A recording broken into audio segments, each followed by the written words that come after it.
O tema da minha mensagem é Aviva sua obra, Senhor. Eu quero que você leia os dois primeiros versículos comigo em Abacuque. Eu só vou ler os dois primeiros, depois você não precisa ler mais, apenas acompanhe ali no telão, que vai passar tudo por ali. Abacuque, capítulo 3, no verso 17. Diz assim a Escritura: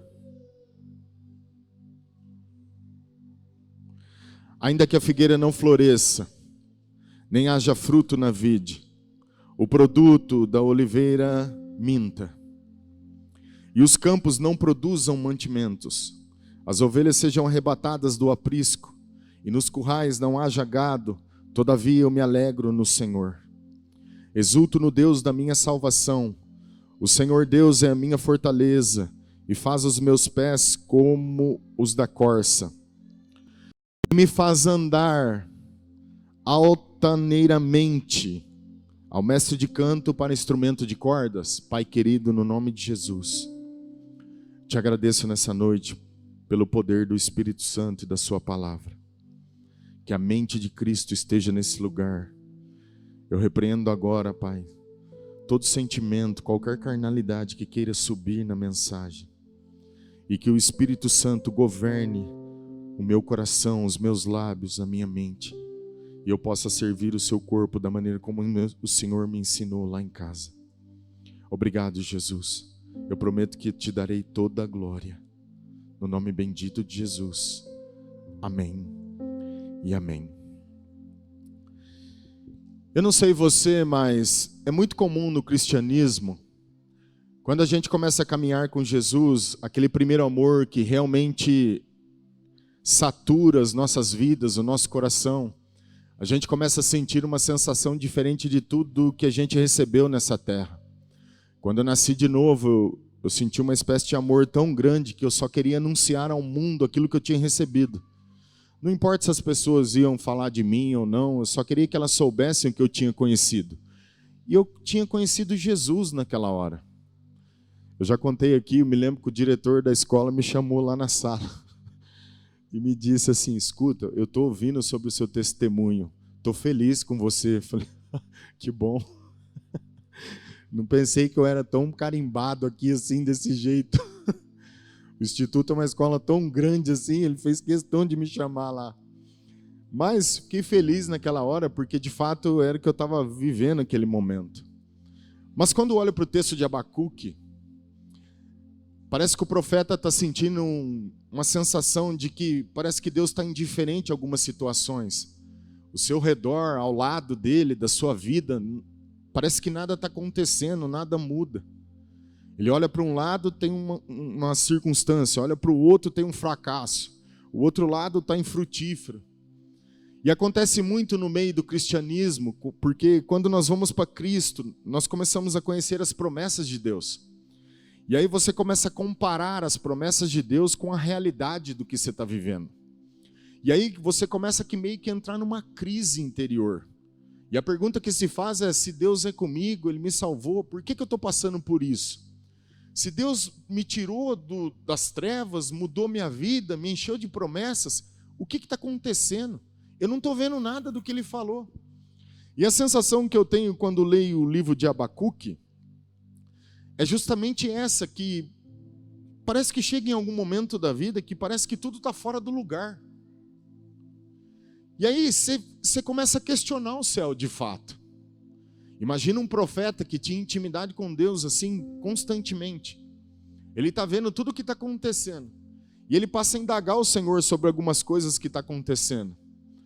Antes de falar sobre o livro de Abacuque, quero exortá-los que existe um versículo em Hebreus capítulo 6, no verso 12, diz assim, acompanha aqui: para que não vos torneis indolentes ou impacientes, mas imitadores daqueles que pela fé e pela longanimidade herdam as promessas de Deus. Ele está falando, não sejam negligentes. Vocês precisam imitar a fé daqueles que um dia andaram nas promessas de Deus. Tem duas coisas que são fundamentais para a gente começar a palpar a palavra de Deus. Esses são princípios que regem o nosso caminhar, que no decorrer do tempo, seja lá o que a gente vai enfrentar, eles governam a gente. E aí talvez quando essas crises vierem, a gente está fundado sobre uma rocha, e ela fará com que você não se abale por conta daquilo que você está olhando ao seu redor.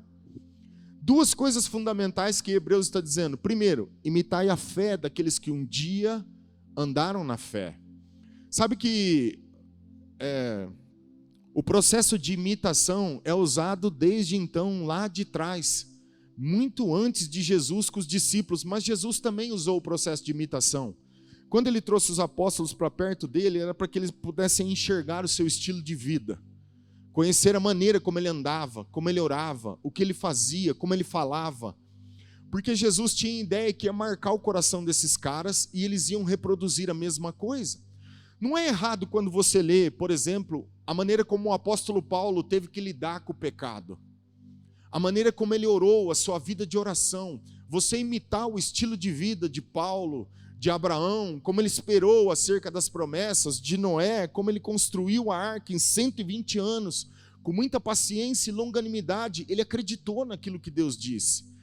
Então, ter fé e imitar a fé desses caras não é errado. E a segunda coisa é perseverança, paciência. Essa é uma palavra que tem afligido a gente assim constantemente. Por quê? Porque nós somos a geração mais ansiosa que já existiu na face da terra. Nós queremos tudo para ontem. É a geração micro-ondas, 3 minutos, pum, tem que acontecer. E não funciona assim. Deus trabalha num processo de semeadura. Deus ama sementes. Você precisa entender isso. Ele chamou a palavra de Deus de semente.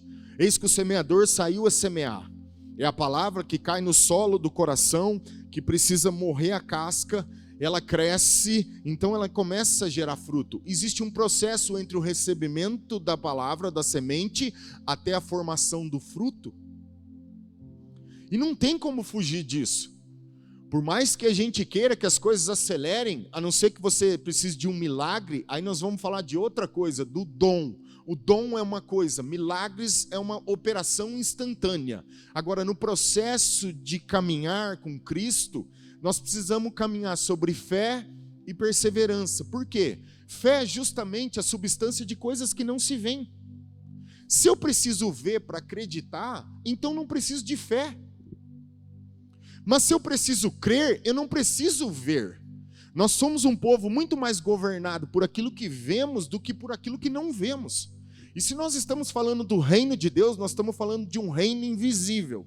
Ele não virá de forma visível, ou aqui ou lá, aqui é melhor, aqui é lá. Não, não, não. Ele não falou sobre isso.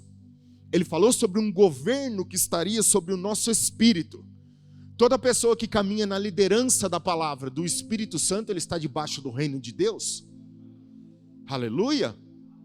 Ó pastor, mas eu conheço gente que está caminhando debaixo da liderança do Espírito Santo e não tem nada. Ué, mas o reino de Deus não consiste nos bens que ele possui. Como também conheço um monte de gente que tem um monte de coisa e tem riqueza e não tem nada de Deus. Uma coisa não justifica a outra. Entenda algo. Eu preciso de fé para caminhar sobre algo invisível. E perseverança, paciência, que é justamente o oposto da ansiedade, daquilo que não se vê. Eu preciso descansar em Deus sabendo que aquele que fez a promessa é fiel para cumpri-la. Mas Abacuque toma uma decisão muito interessante, que ao invés de ficar nessa crise e ficar num canto, talvez chorando ou resmungando, ele quer ter suas questões respondidas. Ele vai para a presença de Deus.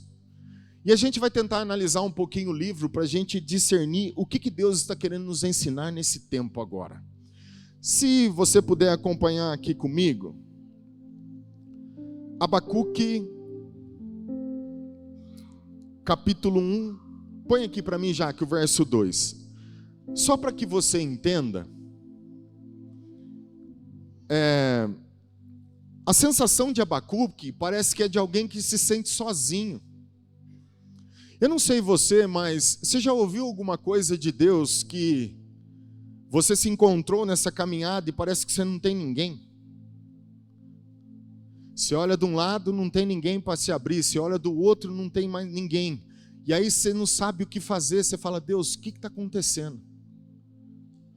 O que faz com que, se você não tiver fortalecido na fé, é muito provável que essa pessoa venha sucumbir por conta de atentar para as coisas que se veem. Mas o livro de Abacuque é interessante, porque agora que nós vamos ler no capítulo 1, no verso 2, ele é um pouco diferente dos outros livros que a gente lê dos profetas, porque quando você lê um livro de um profeta como Isaías, Ezequiel, Jeremias, você sempre vai ler a palavra começando assim: então veio a mim a palavra do Senhor. Então veio a mim a palavra do Senhor. Mas o livro de Abacuque não. O livro de Abacuque começa assim: Senhor, até quando? Você nunca orou assim. Eu imagino que você nunca orou assim. Deus, até quando? O senhor não está vendo? Imagina, foi só o pastor que orou essas coisas. Mas o livro começa exatamente assim: só que para Deus 1000 anos é como um dia, e um dia é como 1000 anos. Deus funciona num tempo totalmente diferente do nosso.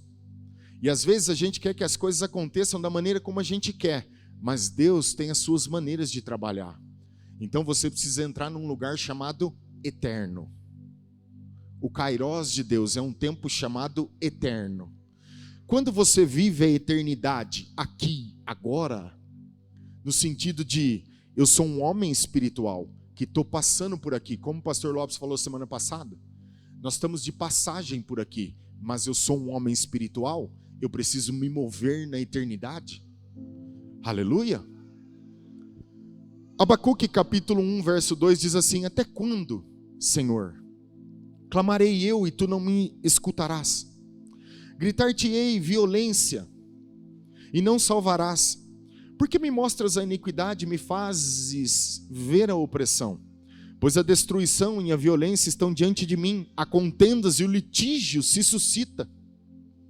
Por esta causa a lei se afrouxa e a justiça nunca se manifesta, porque o perverso cerca o justo.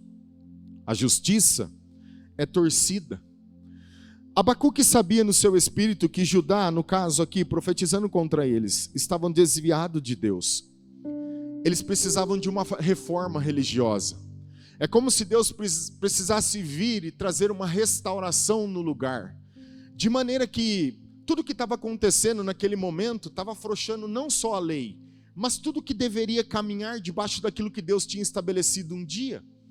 Eu não sei porquê, mas tenho a sensação que vivo no mesmo período. A lei não funciona mais. E os que aplicam ela também não. Mas a gente vai tentar entender sobre isso. E aí Abacuque está dizendo assim: clamar-te-ei. A palavra clamar-te-ei é: meu coração está perturbado. Por quê? Porque quando ele está olhando ao seu redor, está tudo mesmo fora do lugar. Parece que nós, os cristãos que vivemos em princípios eternos, quando a gente dá uma voltinha aí para fora, a gente vê um mundo de ponta cabeça. O pior de tudo é que quando a igreja deveria influenciar o mundo a ter um estilo de vida diferente, o mundo está tendo muito mais poder de influenciar a igreja porque nós estamos assimilando o comportamento deles.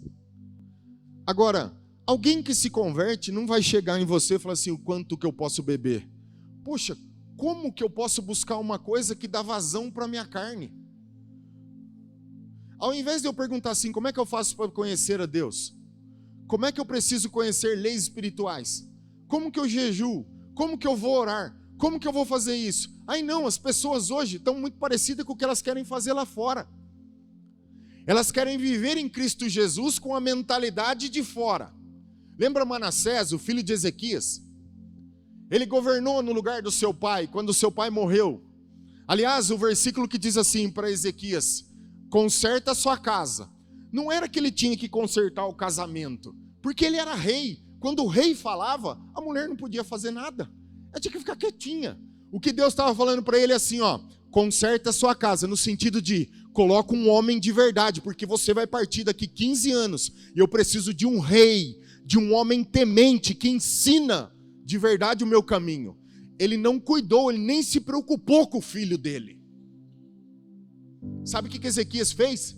viveu os últimos 15 anos dele sem doutrinar e inculcar no filho os princípios que deveriam ser vividos como rei de Judá.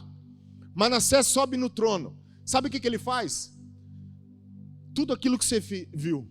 Começa a se prostituir com outros deuses. Ele pega o seu próprio filho e sacrifica o filho dele em nome de um deus pagão.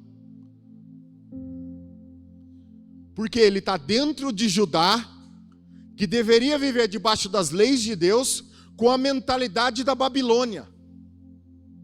Sabe o que aconteceu? Um dia a Babilônia vem contra Judá, amarra o rei Manassés, e ele sai arrastado num caibro, igual quando se mata um animal, e você amarra o animal no pau, e vai levando ele, um na frente e o outro atrás. Ele é humilhado publicamente e levado para a Babilônia. Escute, se você está aqui com a mentalidade da Babilônia, um dia você vai voltar para lá. Que foi exatamente o que aconteceu com ele. Só que lá no cativeiro, Deus corrigiu ele. 4 coisas que aconteceram, não vou entrar nisso agora. Ele se arrepende e volta para Judá. Mas ele causou uma tragédia em Judá. Então entenda. Abacuque está aflito porque ele está clamando, porque ele está vendo tudo ao redor, fora do lugar. E o seu coração está tão desesperado que ele gostaria de ver mudança.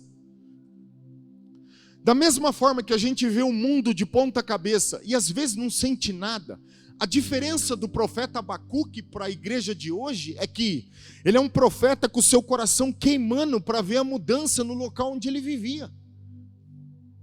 Diferente da gente, que vai nos lugares, vê tudo errado, está tudo bagunçado, a gente não sente um mínimo de compaixão para que Deus intervenha e faça algo e mude o cenário, para que o nosso coração possa se alegrar um pouco. Sabe por quê?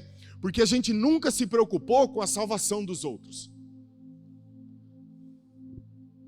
Sabe o ditado que diz assim, eu estando bem, o resto que?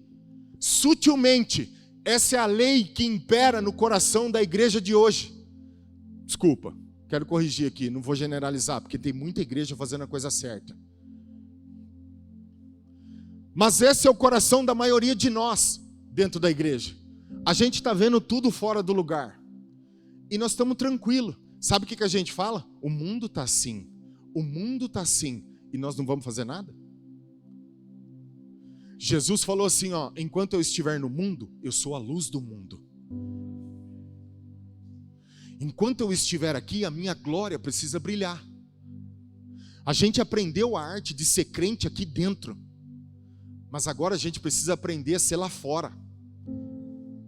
A gente precisa testemunhar, orar, chorar, clamar, como o coração desse cara aqui, que diz assim, gritar-te-ei, violência.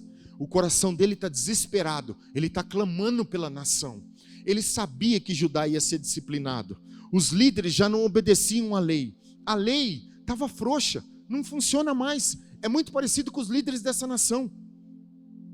Não falo só dentro da igreja, não. A liderança do governo, a lei não funciona, os líderes são frouxos.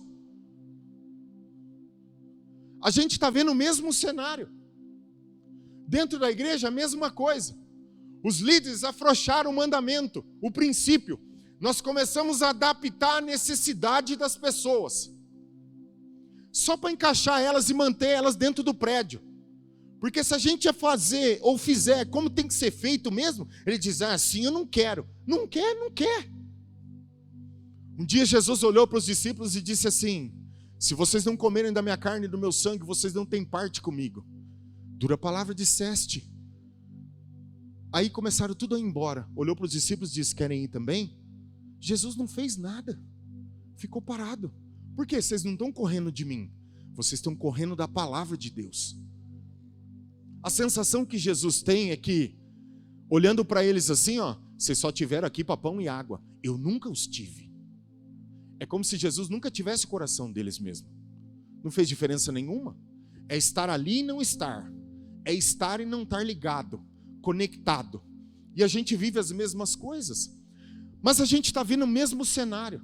Os líderes abusando da igreja, usurpando do dinheiro da noiva, gastando e fazendo o que não tem que ser feito. E aí, sabe o que acontece? Um tipo de indignação vem dentro da gente.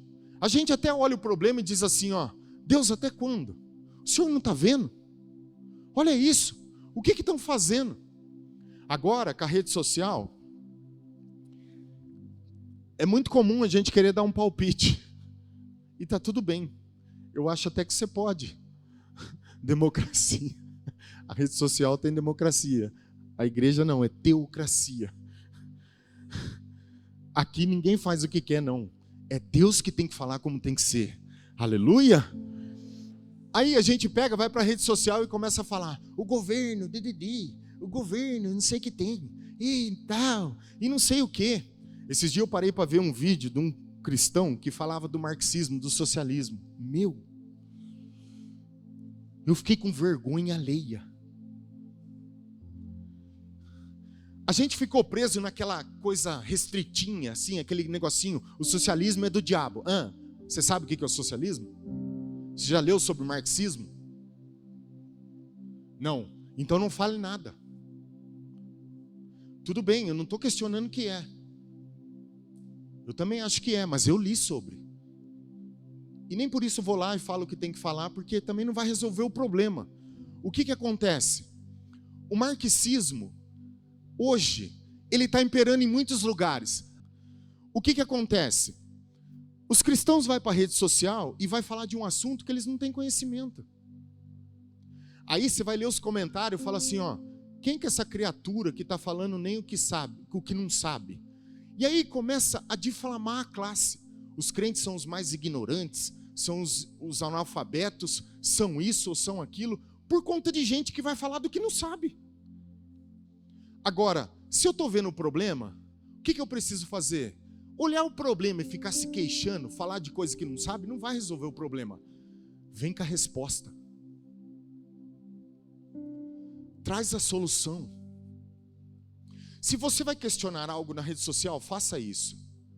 Ela existe, ela é uma ferramenta também para expor a verdade.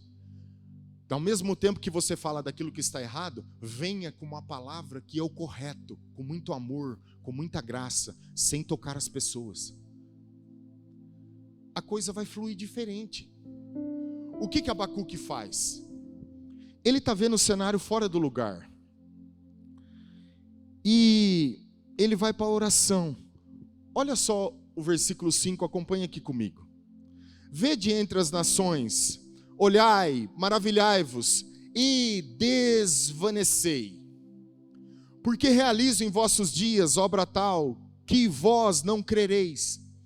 Quando vos for contada, pois eis que suscita os caldeus, nação amarga, impetuosa, que marcham pela largura da terra, para apoderar-se de moradas que não são suas. Eles são pavorosos e terríveis, e criam eles mesmos o seu direito e a sua dignidade. Os seus cavalos são mais ligeiros do que os leopardos, mais ferozes do que os lobos do anoitecer são os seus cavaleiros, que se espalham por toda parte. Sim, os seus cavaleiros chegam de longe, voam como águia que se precipita a devorar. Eles todos vêm para fazer violência, o seu rosto suspira para seguir avante. Eles reúnem os cativos como areia, eles escarnecem dos reis, os príncipes são objeto do seu riso. Riem-se de todas as fortalezas, porque, amontoando a terra, as tomam, então passam como passa o vento e seguem. Fazem-se culpados este cujo poder é o seu Deus. O que é o poder desses caras? O que é o Deus desses caras? O poder? O que Abacuque está vendo? A resposta de Deus para ele é a seguinte: Deus garantiu para Abacuque que ele viria, que ele realmente viria e suscitaria uma obra tal, no meio de tudo aquilo que ele não estava enxergando nada. Ele mesmo disse que faria isso. Porém, Abacuque sabe que Judá vai ser julgada agora, ou disciplinada pela Babilônia. Mas Deus não deixou de responder o clamor do profeta. O que Deus disse é que suscitaria uma obra tal, e que ele faria nesses dias, que Abacuque, ao ver a obra, ele ficaria estarrecido, espantado, mas ele não deixou de responder a oração dele. E o que é mais interessante, Abacuque esperava um avivamento, mas Deus vai enviar uma disciplina. E é tão impressionante que por várias vezes, me parece que Deus tentou trazer Judá de volta. Deus tentou falar com a nação, mas eles endureceram o coração e não deram ouvidos a Deus. Olha comigo, capítulo 2, verso 1. Por-me-ei na minha torre de vigia, colocar-me-ei sobre a fortaleza e vigiarei para ver o que Deus me dirá e que resposta eu terei à minha queixa. O Senhor me respondeu e disse, escreve a visão, grava-a sobre as tábuas, para que a possa ler até quem passa correndo, porque a visão ainda está para cumprir-se no tempo determinado, mas se apressa para o fim e não falhará. Se tardar, espera-o, porque certamente virá, não tardará. Eis o soberbo, sua alma não é reta nele, mas o justo viverá pela fé. O justo viverá pela fé. Se você perguntasse no meio da Babilônia, Deus virá aqui nos ajudar? Eles diriam, sim. Eles têm a convicção de que Deus faria isso. Mas agora, o que eles precisam entender é que o tempo é de fé, é de perseverança. Vocês vão ter que esperar, passar por isso, até que tudo se estabeleça. E Deus alerta o povo de algumas queixas comuns que acontecia na Babilônia, de gente que sacrificava o povo, que usava o povo. Deixa eu ler com você aqui. Versos 6 e 8. Deus faz um contraste entre a Babilônia e Judá, instruindo o povo o que nós não devemos fazer. Primeiro, verso 6. Não levantarão, pois, todos esses contra ele um provérbio, um dito zombador? Dirão, ai daquele que acumula o que não é seu, até quando? E daquele que a si mesmo se carrega de penhores, não se levantarão de repente os teus credores? E não despertarão os que te hão de abalar? Tu lhe servirás de despojo, visto como despojaste a muitas nações, todos os mais povos te despojarão a ti, por causa do sangue dos homens e da violência contra a terra, contra a cidade e contra os seus moradores. Primeiro, Deus está nos exortando e dizendo o seguinte, não sejam gananciosos. Segundo, aliás, egoístas. Segundo, não sejam gananciosos, verso 9. Ai daquele que ajunta em sua casa bens mal adquiridos, para pôr em lugar alto o seu ninho, a fim de livrar-se das garras do mal. Vergonha maquinaste para a tua casa, destruindo tu a muitos povos, pecaste contra a tua alma. Porque a pedra clamará da parede, e a trave lhe responderá do madeiramento. Segundo, não sejam gananciosos. Terceiro, verso 12. Ai daquele que edifica a cidade com sangue e fundamenta a iniquidade. Não explorem o povo. Três coisas que como cristãos nós precisamos entender. Não sejam ambiciosos, egoístas e não usurpem o povo. Não explore o povo por algo que você queira, busque, queira encontrar nessa vida. O fato é que a Babilônia queria se gloriar da sua glória. E Deus vem com um versículo chave para nós. Capítulo 2, verso 14. Pois a terra se encherá do conhecimento da glória do Senhor, como as águas cobrem o mar. Os reinos se gloriam de poder, de coisas que as pessoas adquirem. Mas existe uma instrução do profeta aqui para nós, e eu acho que essa responsabilidade de encher a terra com a sua glória não é de ninguém mais a não ser de nós, a igreja. Ele disse: a terra se encherá do conhecimento da sua glória. Para que a terra possa conhecer a glória de Deus, quem são as pessoas que devem ensiná-las ou demonstrá-la?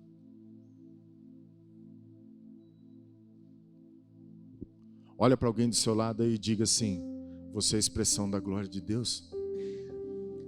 Eu sei como pode fazer com que a terra possa se encher da glória de Deus. Para você provocar uma enchente, você precisa de águas vindo de duas direções, do céu e da terra. Para que a terra possa encher-se da sua glória, como as águas cobrem o mar, nós precisamos provocar uma enchente. O que ele está dizendo é: corações quebrantados, vasos quebrados, começam a clamar desesperadamente por algo que sobe daqui. Então o céu começa a responder com uma comporta que se abre. Deus começa a derramar, mas sem esse clamor as coisas não acontecem. Para que uma enchente aconteça, tem que subir água de cima e água de baixo e água de cima. Quando elas se encontram, formam uma enchente e eles vão tomando lugar. Da mesma forma que a gente vê quando há alagamento nos lugares. O que o profeta está nos dizendo é: até quando nós vamos ver tudo isso aqui e não vai haver quebrantamento em nós?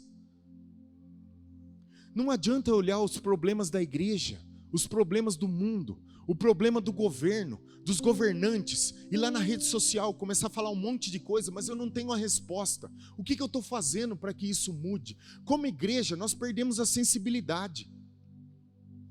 Nós estamos tão endurecidos e egoístas, como o profeta disse, que tudo que nos preocupamos é acumular bens, ter uma vida mais confortável, e nos preocupar que como vai ser o nosso futuro, a estabilidade financeira, de como nós vamos viver. E escute uma coisa, não tem nada de errado quanto ao se programar quanto a isso, mas ele não disse para você correr atrás dessas coisas. Ele não disse. Ele disse: não vos preocupeis com o que haver de comer ou beber ou de vestir, porventura não são os gentios que buscam essas coisas? Ué, mas sendo os gentios, nós somos o povo de Deus. Nós não deveríamos nos preocupar com isso. Nós deveríamos nos preocupar com que o seu reino, a sua vontade se estabeleça na terra, para que o maior número de pessoas possam se arrepender e chegar no céu junto com a gente.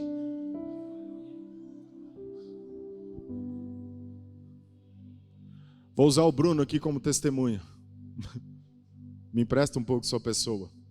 Aquele cara grandão que você vê da mídia ali. Ele passava aqui todo dia. Eu vou confessar agora, tá, Bruno? Ele tinha um São Bernardo, era o melhor amigo dele. E ele descia com o São Bernardo aqui na rua e ele ia passear ali pro lago, em algum lugar, dar uma volta. Aí a Juliana, as irmãs, a Sandra, estava sempre aqui na frente, viu o cachorro lá. Nossa, cachorro bonito e tal. Mandei foto para minha cunhada várias vezes, que é veterinária. Batia a foto do São Bernardo e mandava para minha cunhada. O Bruno virava as costas: pega esse cara aí, ó. Olha lá onde ele está, na mídia hoje. O Bruno virava as costas e falava: Deus, pega esse cara aí. Em nome de Jesus, ele vai passar aqui até quando? Ele tem que entrar aqui e ficar, não dá mais para ir embora. A gente vai nos lugares e vê as coisas fora do lugar, vê coisas que a gente não quer ver. O mundo está de ponta cabeça. Daí a gente olha e se conforma. É o mundo, é a vida. As pessoas estão assim. O que a gente deveria fazer? Com o coração compungido, cheio de compaixão, nós deveríamos orar a Deus, dizer: Deus, em nome de Jesus, por favor, toca essa pessoa. O Espírito Santo provoque um arrependimento no coração deles. Deus, o governo está frouxo mesmo, a lei não funciona.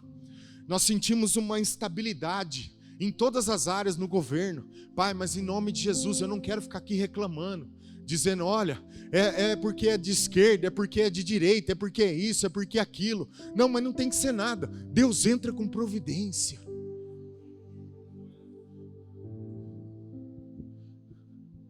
Só que a gente não se preocupa, porque alguns tendo uma vida estável está ótimo. Do tipo seguinte: pode explodir o mundo, eu estou bem. Mas ele disse que a terra encheria do conhecimento da sua glória. E a responsabilidade desse conhecimento se revelar está na igreja. Somos nós. Como é que essa glória vai chegar em algum lugar se nós não quebrarmos o nosso coração? Salmo 51:17 diz assim: sacrifícios agradáveis a Deus são o espírito quebrantado, coração compungido e contrito, não o desprezarás, ó Deus. Nós queremos que Deus mude as coisas do jeito de Davi. Sabe como que Davi quis trazer a arca da aliança? Da primeira vez, coitado, colocou numa carroça. É mais confortável. Pega uma carroça ali de alguém que está trabalhando, põe a arca na carroça. Cai morto Uzá e Aiô, o irmão dele, os dois caem mortos na mesma hora. Tudo bem que eu acho que é uma irresponsabilidade do pai, que nunca ensinou os princípios para o filho dele. Mas a gente quer a coisa mais confortável, da melhor maneira possível, que não me tire da minha rotina, do meu conforto, que não mude a minha agenda, porque eu tenho tanta coisa que eu já não estou mais à disposição para fazer esse tipo de coisa. Sabe aquela coisa que a gente ora a Deus e canta e diz assim: Senhor, minha vida é tua, tudo é teu, tudo é seu, tudo é tudo, minha vida, o que eu tenho. Mentira, porque quando Ele pede alguma coisa, você não vai. Quando Ele pede para você servir em algum lugar, sabe o que você diz? Não posso.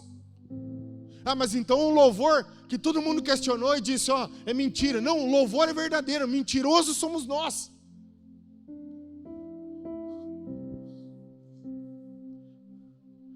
Mas está tudo bem, porque a gente se acostumou com isso.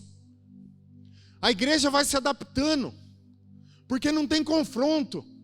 As mensagens não falam mais sobre arrependimento, sobre o poder do Espírito Santo, sobre lágrimas, sobre deixar coisas. Não, as mensagens não falam mais sobre isso. As mensagens falam sobre matérias que você vai adquirir, os dons espirituais, que está tudo bem, opere nos dons, mas o que você pode alcançar, onde você pode chegar, é só de coisa que vai jogando você para cima, não tem mortificação nenhuma. É impressionante. Jesus falou assim: se vocês não comerem da minha carne e do meu sangue, vocês não podem ser meus discípulos. Vocês não têm parte comigo. Sabe o que ele está dizendo? Se vocês não tiverem comunhão comigo, se vocês não se unirem a mim, vocês não podem ser meus discípulos. Escute, vocês lembram de Jacó? Jacó teve uma experiência com um anjo. Ela é lida até hoje, e todo mundo fala dela. O homem que brigou com o anjo e mudou isso e mudou aquilo. Presta atenção, o anjo, ele passou a espada na perna de Jacó e deixou uma marca nesse cara, que nunca mais ele esqueceu. Ele tocou justamente nas pernas, que é porque a partir daquele dia, as suas pernas não andariam mais nos mesmos caminhos. Então ele deixa uma marca nas pernas dele, e Jacó nunca mais se esqueceria daquele encontro. Deus mudou os seus caminhos naquele dia. A gente vem para a igreja e continua indo nos mesmos lugares. A gente vem para a igreja e faz as mesmas coisas. A gente fala que encontrou Jesus, mas não mudou nada dentro de mim. O que mudou foi o meu programa de domingo à noite. Jesus continua só sendo Deus de alguns, mas de mim ainda parece que não. Da minha pessoa não.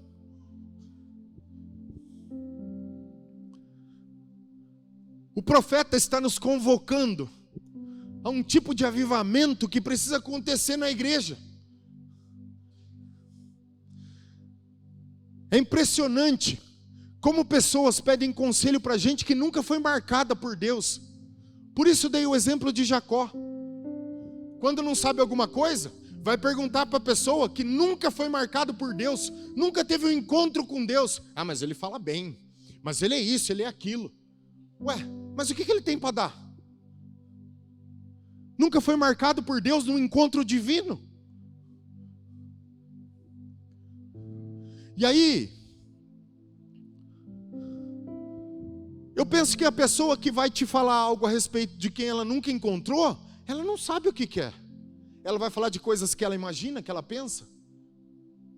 Mas eu quero te dizer uma coisa. Para mim, falar de uma foto de algo que aconteceu é te mostrar no passado algo que já foi. Eu preciso entrar num lugar, no eterno, no espírito, para falar de algo que está acontecendo agora. Uma coisa é quando você mostra uma foto de algo que ocorreu no passado. Outra coisa é quando eu tenho que mostrar para você o caminho para onde você tem que ir agora. É a mesma coisa de falar sobre revelação e verdade. Revelação pode ser o que Deus tem feito, o que Ele fez. Verdade é onde Ele está agora.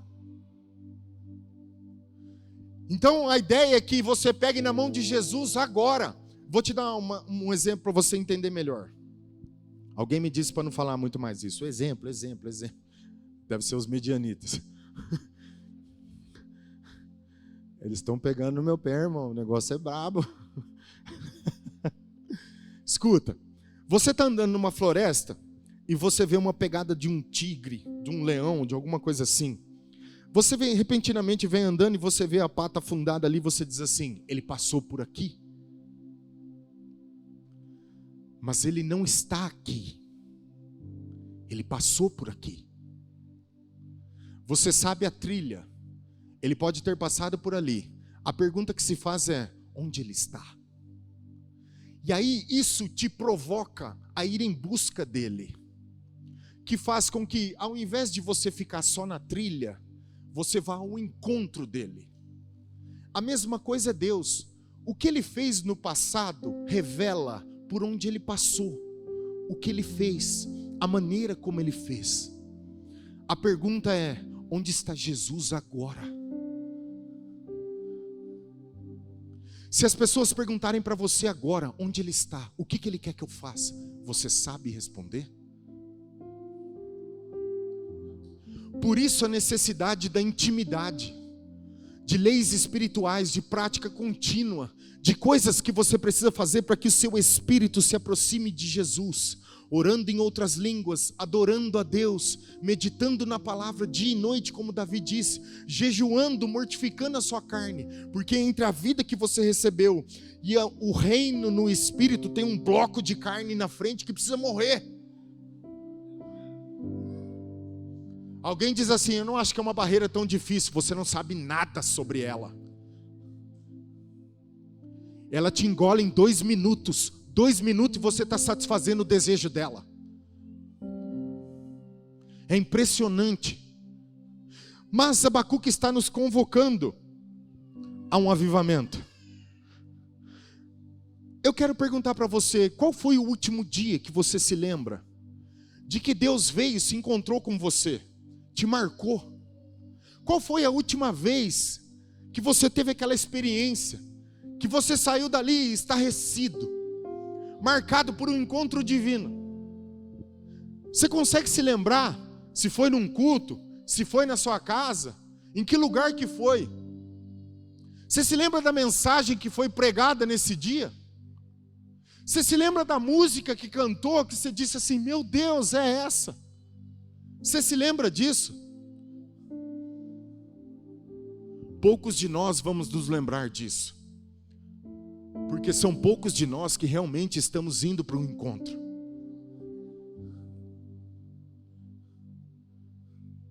A gente chega aqui com a ideia de que assim, ó, eu quero ver se o culto vai ser bom. E Deus está lá no céu falando assim, eu quero ver o que Ele vai me oferecer hoje. Você já parou para pensar sobre isso? Aí a gente sai e fala assim, o culto não foi legal, eu não gostei do jeito que foi. Ele também não deve ter gostado do que você fez.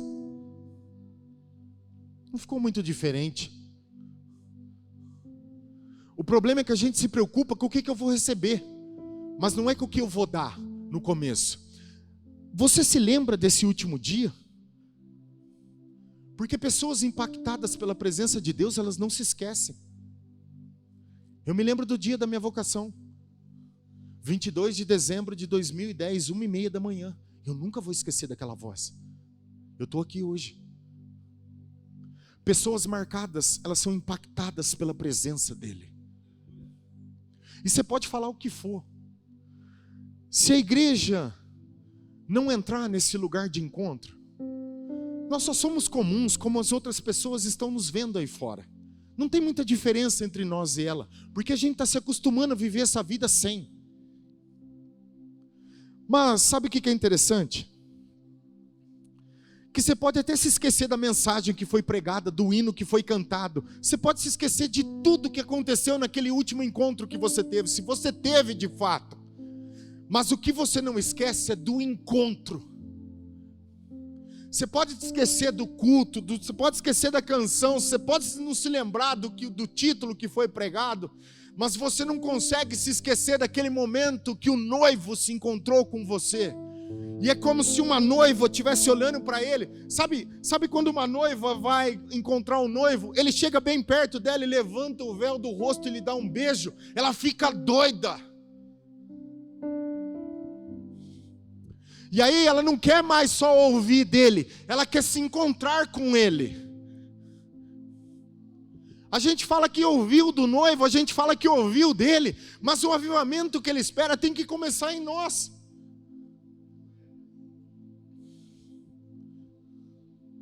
Está tudo fora do lugar. O mundo está uma bagunça. E se a igreja não tomar cuidado, ela vai bagunçando junto. Só que para Deus vir, Ele tem que organizar. Ele tem que provocar em nós corações compungidos, corações contritos, derramados na presença dEle, para que essa enchente venha do céu. E as pessoas possam conhecer a glória de Deus. É nesse encontro. A Bíblia está cheia de cartas de amor, que fala de um amor de um pai, de um noivo que cuida de uma noiva, que quer se encontrar com ela todos os dias. Se apaixone pelas cartas. Eu acho legal quando alguém que ama alguém escreve uma carta de amor, está lá do outro lado, e lê a carta e fala, uau, nossa, que legal. Mas quando ele lê a carta, o primeiro desejo, o sentimento que ele tem é que não vê a hora do encontro. A Bíblia é uma carta de amor. Deus escrevendo para nós como Ele cuida de nós, como Ele quer amar a cada um de nós, como Ele quer que nós o amemos. Mas depois de ler as cartas, eu não posso só me apaixonar pelas cartas. Eu não posso só me apaixonar pelo que eu estou lendo. Eu preciso ir ao encontro dEle. Aleluia! E aí, 2 Crônicas, capítulo 7, 14, diz: se o meu povo, que se chama pelo meu nome, se humilhar e orar. Ele não está dizendo para o pessoal lá fora, ele está falando o meu povo, a igreja. Se o meu povo, que se chama pelo meu nome, se humilhar, orar e me buscar e se converter dos seus maus caminhos. Parece que tem que ter uma conversão aí no meio. Então eu ouvirei dos céus, perdoarei os seus pecados e sararei a sua terra.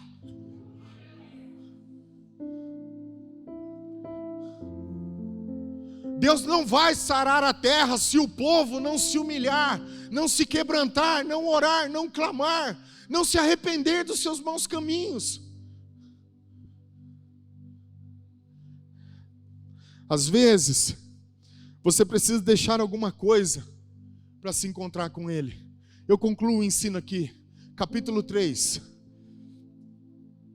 Os 2 primeiros capítulos você vê Abacuque questionando, arrazoando com Deus. Deus, o Senhor está vendo tudo isso e até quando? Como que as coisas vão acontecer? Deus diz assim: eu vou fazer uma obra tal no meio de vós, que quando vocês verem, vocês vão ficar estarrecidos. Escreve numa visão, numa tábua, tudo que eu vou te falar, para que quando eles virem, eles possam saber que sou eu. Mas o que levou Abacuque do vale que ele estava lá embaixo, sucumbido pelas suas emoções, até o monte de onde ele encontrou a resposta, foram as mesmas leis espirituais que nos levarão para esse lugar também.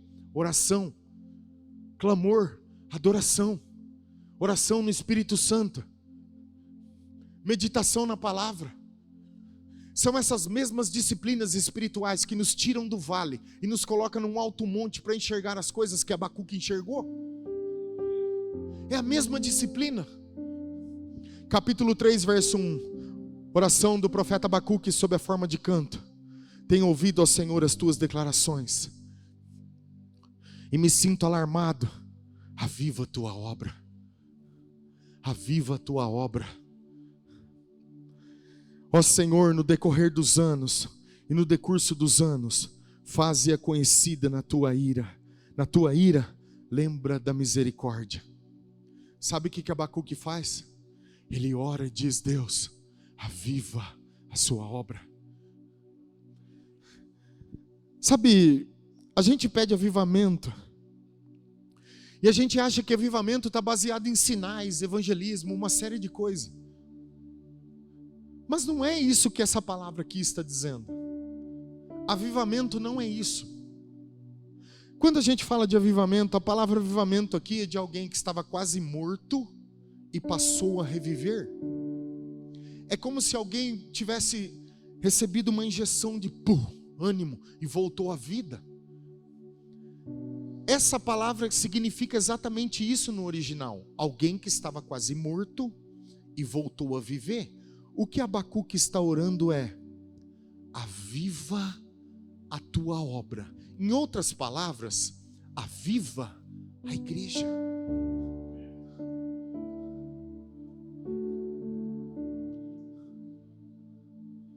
Aviva a igreja. Por quê? Justamente por isso. Quando a gente olha ao nosso redor, as coisas que Deus me disse um dia, comparado ao que eu estou vivendo, está tudo ao contrário. Quando eu olho para o mundo lá fora, está um caos, um desastre, a lei está frouxa, os governantes são corruptos, os reis se corromperam, os líderes da igreja estão saqueando ela, fazendo coisas que não deveria. E isso posteriormente começa a me trazer um certo desânimo, vai enfraquecendo aquilo que eu acreditava. Tudo que eu ouvi um dia começa que parece que está sendo entulhado dentro de um poço. Mas a oração de Abacuque é: aviva a sua obra. Em outras palavras, traz a vida de volta.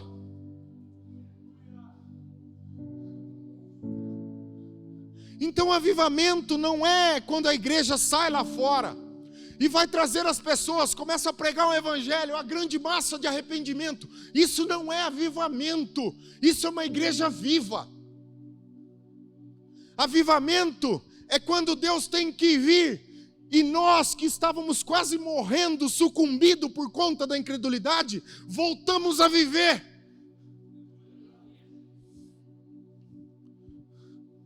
A gente recobra o ânimo, a gente volta a acreditar, a gente se posiciona.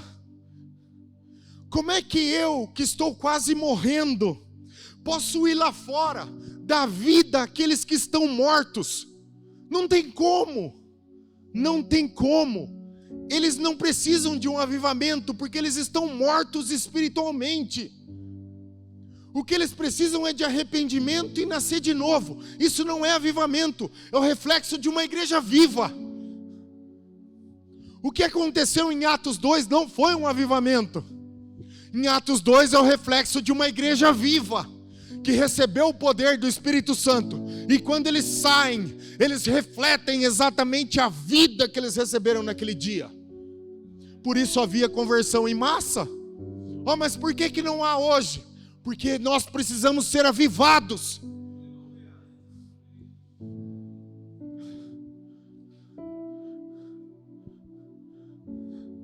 Você precisa voltar para o lugar de oração. Você precisa voltar a crer nas promessas. Você precisa voltar a jejuar. Jejuar não é condição. Jejum não é condição. Não é condicional. Ele disse: os meus discípulos hão de jejuar. Não é jejuar se quiser. Agora, há uma diferença entre discípulo e seguidor. Se você quer ser só um seguidor, ok, leve a sua vida assim. Ah, pastor, mas alguém que não está jejuando vai se sentir assim um tanto ofendido. Oh, mas não foi eu que falei, é as escrituras.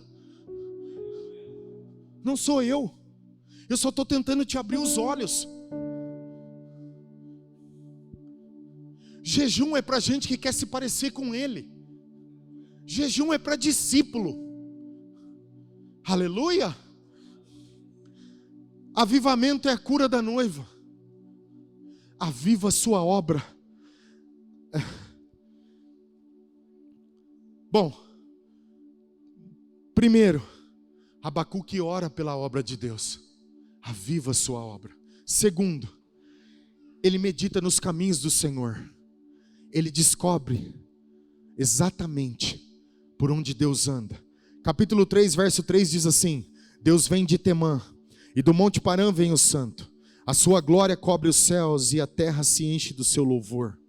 O seu resplendor é como a luz, raios que brilham da sua mão, e ali está velado o seu poder. Versículo 6: Ele para e faz tremer a terra, olha e sacode as nações, esmigalham-se os montes primitivos, os outeiros eternos se abatem. Os caminhos de Deus são eternos. Versículo 13. Tu sais para salvamento do teu povo, para salvar o teu ungido. Feres o telhado da casa do perverso, eles descobrem de todo o fundamento. Ele reflete sobre os caminhos de Deus, e ele descobre que Deus faz tudo isso que a gente acabou de ler. Terceira e última coisa.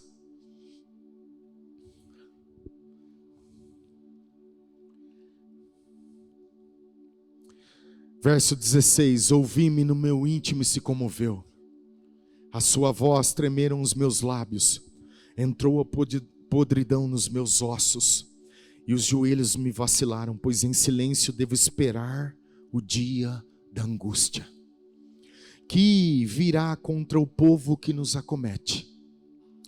Ainda que a figueira não floresça, nem haja fruto na vide, o produto da oliveira minta, e os campos não produzam mantimentos, as ovelhas sejam arrebatadas do aprisco, e nos currais não haja gado, todavia eu me alegro no Senhor. Exulto no Deus da minha salvação. O Senhor Deus é a minha fortaleza, e faz os meus pés como os da corça, e me faz andar altaneiramente ao mestre de canto, para instrumentos de corda. Abacuque, terceiro, descobriu a vontade de Deus.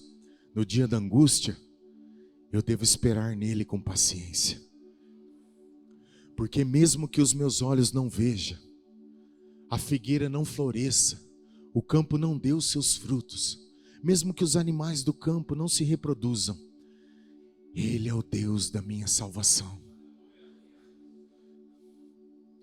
Talvez você esteja se sentindo assim, infrutífero. Olha, de um lado, é totalmente ao contrário daquilo que você imaginava. Olha, do outro, é o oposto da palavra que um dia você ouviu de Deus.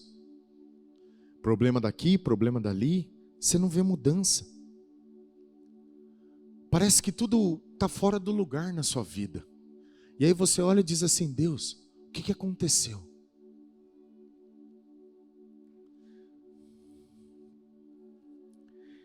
Mas eu vim dizer para você nessa noite: tome a decisão que Abacuque tomou. Corra para a presença de Deus. Ele vai tirar você do vale onde seus olhos só viam uma circunstância e te elevará a um alto monte. Você vai saber exatamente aquilo que Ele está fazendo. Deus não esqueceu você. O Pai que tanto nos ama, Ele não te esqueceu. Quando você ora no Espírito Santo, o Espírito Santo começa a revelar o coração do Pai para você. Quando você adora a Deus na intimidade, o seu espírito se aproxima dele de uma forma tão poderosa que você pode ouvir a sua voz como nunca ouviu antes.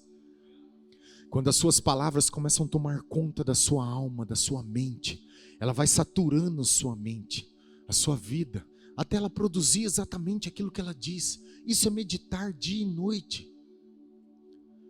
O jejum vai certamente enfraquecer a outra parte da carne, que faz com que você não acredite, porque você começa a sentir o fracasso, os erros, o peso das coisas. Eu vim dizer para você hoje, Ele ainda é o Deus da sua salvação. Eu não sei o que você está vivendo, mas o meu Pai sabe. Você pode estar se sentindo a pior pessoa do mundo. Você pode estar sentindo que a palavra de Deus não funcionou para você, mas não é verdade. Ela funciona. Você só precisa crer, ter paciência, fé, perseverança. Acredite, Deus está tão disponível quanto o ar que você respira.